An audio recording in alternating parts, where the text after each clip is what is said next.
Hi, good morning. Mag-aalas 5 na ng umaga. Mas nauna ngang bumangon si Mister. Sumunod na rin ako. Nagprito nga siya ng tuyo. Siguro nagugutom na, hindi kasi kami nakapag-dinner kagabi. Pagkatapos nga ni Mister magluto ng tuyo, pinag-init ko siya ng tubig para sa noodles. Naglalaga rin pala siya ng saging na saba. Nagluto lang ako ng dalawang Lakimi Beef Spicy Labuyo. Gusto ko nga sa noodles nilalagyan ng dahon ng malunggay. Kaya lang medyo madilim pa, kaya hindi ako makakakuha ng dahon ng malunggay sa likod bahay. So, carry na rin to, may nilagang itlog na rin, at nakapag-brood na rin ako ng kapeng barako. Hindi nga kami nakapasok kagabi guys, kasi sinubukan naman namin kaya lang lakas talaga ng ulan. Hinintay pa nga namin na medyo humina yung ulan, kaya lang medyo sumama na rin yung pakiramdam ko, kaya hindi na kami tumuloy. Baka nga naman pag nabasa pa ng ulan, mas magkasakit pa lalo, sabi ni Mister. Pero mamaya nga ay kinakailangan na talaga namin pumasok guys, kaya aagahan naming umalis. Last shift na nga ni Mister mamaya. Sabi ko nga sa kanya, kung mag-stay na lang muna ako sa office, magdadala na lang sana ako ng pamalit, ganun. Kasi may sleeping quarters, may shower room. Kompleto naman dun pwede naman mag-stay, kaya lang ayaw niya. Pero in case, magdadala pa rin ako ng extra clothes. Habang nagpe-prepare nga kami ng breakfast, yung dalawang dogs nagising na. Tapos palakad-lakad, punta sa kusina, ganun. So, alam na, humihingi na ng breakfast ang dalawang dogs. Kaya bago kami mag-start kumain, niready ko na rin yung breakfast ng dalawa. Para kay Mu at para kay Pipay. Hinugasan ko na nga muna itong kanilang feeding bowl at bibigyan ko na sila ng breakfast para naman habang kumakain kami, walang nakatitig sa aming dalawang dogs na mukhang kawawa.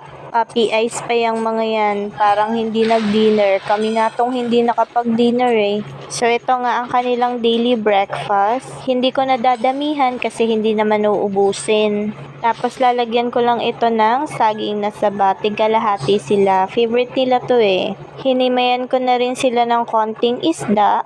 Himay talaga guys kasi bawal ang tinik. Tapos, once a day lang sila nagra-rice. Sa ulam naman nila, burger patty, chicken, veggies, ganon. Tapos, pag may dumaang pandesal, ayan, kalampag na silang dalawa. Gustong gusto din nila yun yung pandesal. Nakakatuwa nga kasi simula nang dumating si Pipay, yung brown na dog, hindi nalayas si Mu. Dati tumatakas pa yan dito sa bahay. Ngayon kahit bukas ang gate, hindi na siya lumalabas. So yun, nakakatuwa kasi gastos pa pag nahuli yan sila sa labas Pag nahuli sila ng barangay, kailangan tubusin. Kaya simula nang dumating si Pipay, hindi na ako nag-aalala. So yan, kumakain na kami ni Mister habang nagkukwentuhan sa mga bagay-bagay. Tulog pa nga yung kapatid kong si Bajoy, kaya dalawa pa lang kami kumakain ni Mister. Kung hindi nga ako bumangon, mauuna na rin yan si Mister. Ayoko rin kasi nang ginigising ako. Kaya nasanay na rin si Habi sa akin. Mahirap kasi makatulog, kaya hanggat maaari, walang mangi-istorbo. Bakit? Ano pa ang gusto? Ano pa kayang gusto ng bebe namin? Kumain na siya.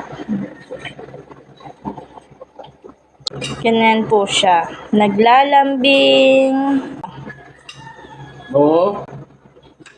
Mo?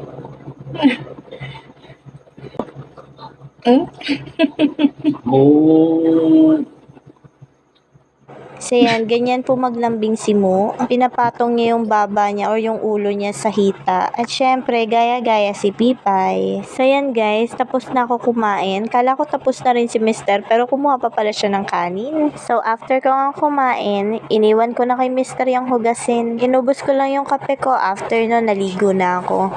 Habang si Mister, sipag-sipagan mode na naman. Nilinis yung lababo, naglinis ng bahagya sa kitchen. Then, nag-vacuum. Hinugasan na rin niya yung mga kaldero at kawali.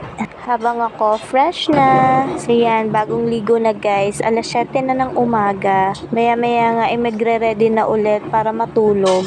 Kasi pagising namin, work na ulit. 2 days nang absent si Habi dahil sa bagyo. Ako isang araw pa lang. At hindi na pwedeng madagdagan. Kaya magpapahinga kami ng maaga para makaalis kami ng maaga mamaya. At para mas pina-fresh yung feeling, nag-a-apply ako ng facial cleanser guys. Sa face, neck, and nape. Nakapag-manicure na nga pala ako kahapon. Actually, mani-pedi. Kasi nga ready na akong pumasok kagabi. Tapos, naglagay lang ako ng red nail polish. And I'm gonna spray this Fiona cologne. Ang sweet ng amoy. Namiss ko to kasi nung first year, second year college ako, ito yung cologne ko. So yan, I feel good cause I smell good. Nagsisimula na namang umulan. Nagpalit nga ako ng mga bedsheets, kumot at mga punda. Hindi yun malalaban kasi hindi naman matutuyo. Okay lang, may napansin nga akong laundry shop dun sa may binababaan namin ni Mr. bago kami sumakay ng tricycle. Bagong bukas lang yata yung laundry shop dun sa may road 2. So, alam na dis. In-arrange ko lang yung mga paso na may tanim na kamatis at sili. Kasi isinilong muna yan ng kapatid ko. Nalulunod na kasi sila sa ulan. So, habang ako nagmumuni-muni, eto si Mr. nagmamop. Gusto ko talagang lagyan ng red paint itong sahig namin. Ano kayang magandang red paint ang ilagay dyan? Hindi naman uubra dito yung floor wax eh. Gusto ko yung pupula talaga siya. Magse-search nga ako. Para naman kahit papano, pleasing sa eyes yung floor. Habang naglilinis nga si Habi, ito ang aming baby mo, tahimik lang, pamasid-masid lang. Diyan na talaga siya pumupwesto sa study table. Tapos maya-maya, ito si Pipay, napagod na kakaikot. Nandito na siya sa gaming chair, maya-maya tulog na rin yan dyan. Buti kahit maulan, nakapagpatuyo ng sapatos. Hindi pa pala siya totally tuyo, pero malapit na. Isinabay nga labhan ng kapatid ko yung mga sapatos ko. Kabait na bata, ano? Palambing muna ng isa kay Mo. So yun lang guys, that's it for today's video. Stay dry and safe. Thank you for watching. Bye!